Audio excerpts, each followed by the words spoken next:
सद्दाम हुसैन की फांसी के लिए ईद का दिन तय किया गया। उन्हें 30 दिसंबर 2006 को अवाम के सामने सरेआम फांसी दी गई। जब सद्दाम हुसैन को तख्ता-ए-दार पर लाया गया तो दुरूद शरीफ पढ़ रहे थे। उन्होंने एक बार कलमा शहादत भी पढ़ा, अशहदु अल्ला इलाहा इल्लल्लाह व अशहदु अन्ना मुहम्मद। अभी वो रसूलुल्लाह भी नहीं कह पाया था कि उसके पैरों के नीचे से तख्ता खींच दिया गया। आज दहाइयों तक हुक्मरानी करने वाले का खात्मा हुआ। एक ऐसा शख्स अगले जहां चला गया जिसने 2 मुल्कों पर हमले किए, अपने मुल्क से अंदर ताकत का बेतरीक इस्तेमाल किया और आदमी ताकतों के आंखों में आंखें डाली, लेकिन फिर एक आदमी साजिश का वो शिकार बन गया। उसके जाने के बाद से अब तक ये मुल्क संभल नहीं पाया। बेअमनी उस मुल्क का मुकद्दर बन चुकी है।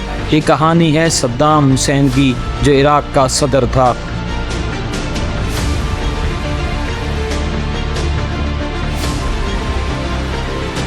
ये दुनिया का एक ऐसा मशहूर नाम है जो लगभग पूरी दुनिया के लोगों के दिलों में लंबे वक्त तक समाया रहा, और आज भी शायद ही कोई इंसान होगा जो सद्दाम हुसैन को उनके नाम से नहीं जानता होगा। इराक में उसे कोई चैलेंज नहीं कर सका, हर चीज़ पर उसका कंट्रोल था। मुखालिफिन भी उसके नाम से डरते रहे। इराक के एक छोटे से गाँव अल-उज़ा में आज से 87 साल पहले 28 अप्रैल 1937 को सद्दाम हुसैन पैदा हुआ। सद्दाम की पैदाइश से पहले ही उसके भाई और वालिद का कैंसर की वजह से इंतकाल हो गया। सद्दाम के फादर एक सुन्नी अकीदा मुसलमान थे, इंतहाई गरीब था, खेती बाड़ी करके अपने और अपने खानदान का पेट पालता रहा। सद्दाम हुसैन के वालिद उनके बचपन में ही दुनिया से चल बसे। उनकी मां ने एक और शख्स से शादी कर ली। सद्दाम का ये सौतेला बाप भेड़ बकरियां चराया करता था। बचपन में सद्दाम पर उन्होंने बहुत मारपीट करी और सद्दाम तशद्दुद का शिकार हुए।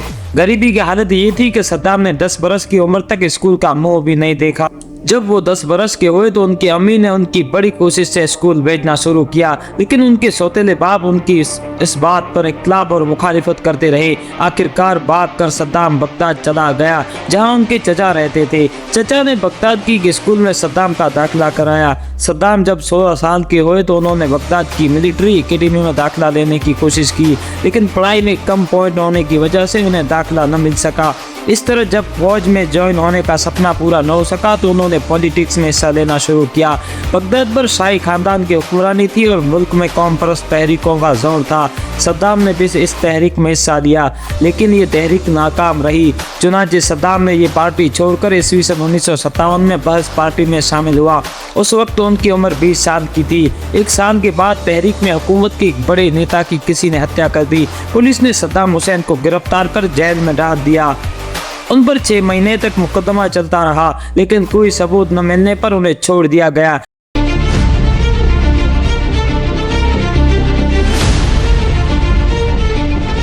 ईस्वी सन 1959 में अब्दुल करीम कासिम पर कातिलाना हमला हुआ, जिसमें सद्दाम हुसैन भी शामिल थे। यह हमला नाकाम रहा और सद्दाम इस हमले में जख्मी हो गए थे।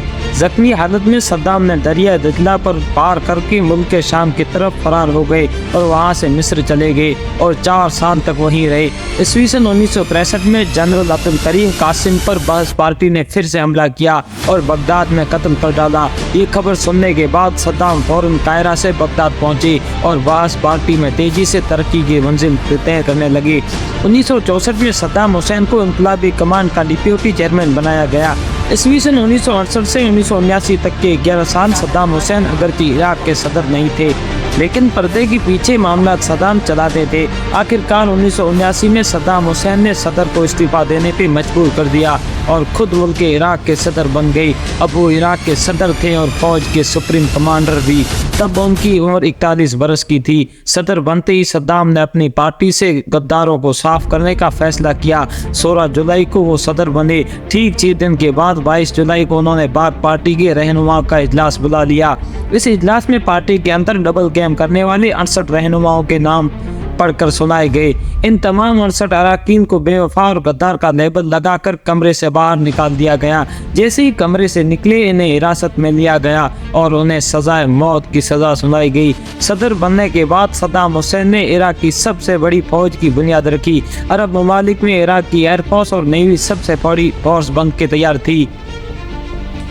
सऊदी अरब के बाद पश्चिमी देशों में तेल के कुएं सबसे ज्यादा इराक में दरियाफ्त हुए। इसलिए देखते ही देखते इराक ने तमाम शोबों में तेजी से तरक्की करनी शुरू कर दी। सद्दाम अपने मुल्क को मुस्लिम ममालिक की सबसे बड़ी रियासत बनाने पे तुले हुए थे। उस वक्त उर्दन, सऊदी अरब, कुवैत और दूसरी अरब रियासतों पर बादशाह कायम थी और यही वजह थी कि ये मुल्क इराक के खिलाफ थे और ये मुल्क तेल की दौलत से माला माल थे और इस तेल पर अमेरिका का कंट्रोल था। फिर 1973 की जंग में मिस्र की जीत की और इसराइल की हार के बाद सद्दाम समझ चुके थे कि कौमों का वक़ार सिर्फ और सिर्फ अक्सरी वक्त के बलबूते पर कायम है और अक्सरी के बगैर अजीम कौम नहीं बन सकेंगी।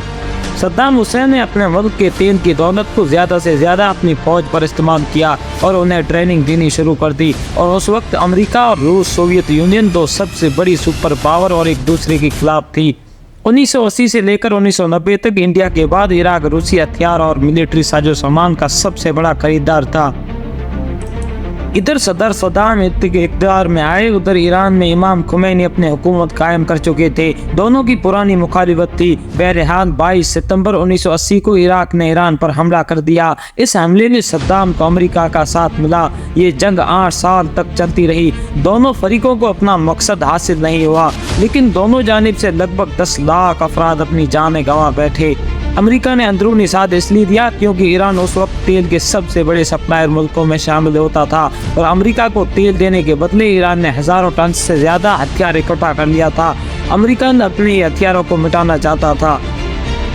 अमेरिका की मदद से इराक ने बायोलॉजिकल और न्यूक्लियर हथियार भी बनाना शुरू कर दिया। अमेरिका ये चाहता तो नहीं था, लेकिन मजबूरी में वो चुप रहा। लेकिन कुछ अरसे के बाद अमेरिका को ये डर सताने लगा कि कहीं इराक न्यूक्लियर पावर न बन जाए। इसलिए अमेरिका ने ईरान और इराक की जंगबंदी की तरफ तवज्जो दी और ईस्वी सन 1988 में जंगबंदी हुई।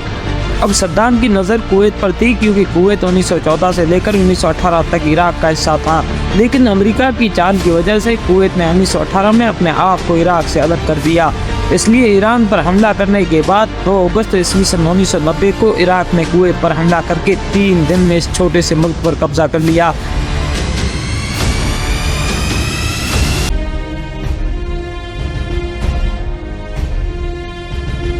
माहिरीन देखते हैं कि कुवैत पर हमला करके सद्दाम ने अमेरिका से टक्कर ले ली और अमेरिका और इराक के बीच के ताल्लुकात खत्म हो गए। इस हमले के बाद अमेरिका को ये डर सता रहा था कि सद्दाम हुसैन हद से ज़्यादा ताकतवर हो रहा है। अमेरिका के तेल के दाम कम करने की बात को सद्दाम हुसैन ने पहले से इनकार कर दिया, जिसकी वजह से सद्दाम और अमेरिका की मुखालिफत और ज़्यादा बढ़ गई। सद्दाम हुसैन और अमेरिका के बीच कहानी इन्हीं दिनों चल रही थी कि उन्हीं दिनों वो खतरनाक हमला हो गया जिसे आज हम 9/11 से जानते हैं, जिसमें हज़ारों लोगों को जान गंवानी पड़ी।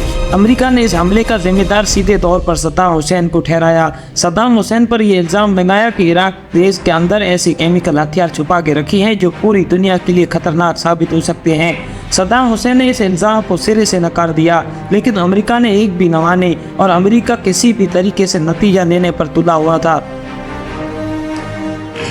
अमेरिका ने 2002 में ये मुद्दा यूनाइटेड नेशन में उठाया। ये तय किया गया कि एक टीम भेजकर मुआवजा किया जाए। ये इल्ज़ाम कितने सच्चे हैं। बहरहाल टीम इराक के लिए रवाना हुई। कुछ महीनों के तफ्तीश के बाद ये इल्ज़ाम गलत साबित हुए, लेकिन अमेरिका अभी भी किसी की बात सुनने को तैयार नहीं था और आखिरकार अमेरिका ने जनवरी 2003 में ये ऐलान किया कि हम सद्दाम हुसैन के सामने 2 शर्तें रखते हैं। पहले ये कि सद्दाम हुसैन उन सारे केमिकल हथियारों को बाहर निकाल दे जो उन्होंने छुपा के रखे हैं, और दूसरी ये कि उन हथियारों को निकालने के बाद खुद भी इराक देश को छोड़ दे, वरना ऐसा न करने पर अमेरिका इराक पर जल्दी हमला कर देगा।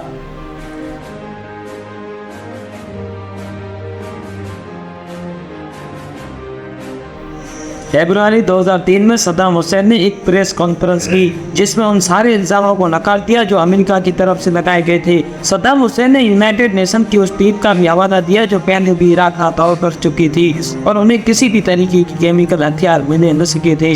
और ये कहते हुए सद्दाम हुसैन ने अमेरिका की दोनों शर्तें नामंजूर कर दी और कहा इराक किसी की का सामने किसी भी हालत में नहीं झुकेंगे और हमेशा अपने मुल्क की खातिर लड़ने के लिए तैयार रहेंगे। सद्दाम हुसैन ने देश छोड़ने की बात पर जवाब देते हुए कहा कि इराक में पैदा हुआ हूँ और इराक में ही मरूंगा। सद्दाम हुसैन की इस जवाब ने अमेरिका के राष्ट्रपति जॉर्ज बुश का गुस्सा और बढ़ा दिया, जिसकी वजह से अमेरिका ने 2003 में ब्रिटेन की मदद से इराक पर हमला कर दिया और बहुत जल्दी अमेरिका ने बगदाद पर कब्जा करने में कामयाब हो गया। अमेरिका ने बगदाद पर तो कब्जा कर लिया, लेकिन सद्दाम हुसैन को पकड़ने में नाकामयाब रहा था।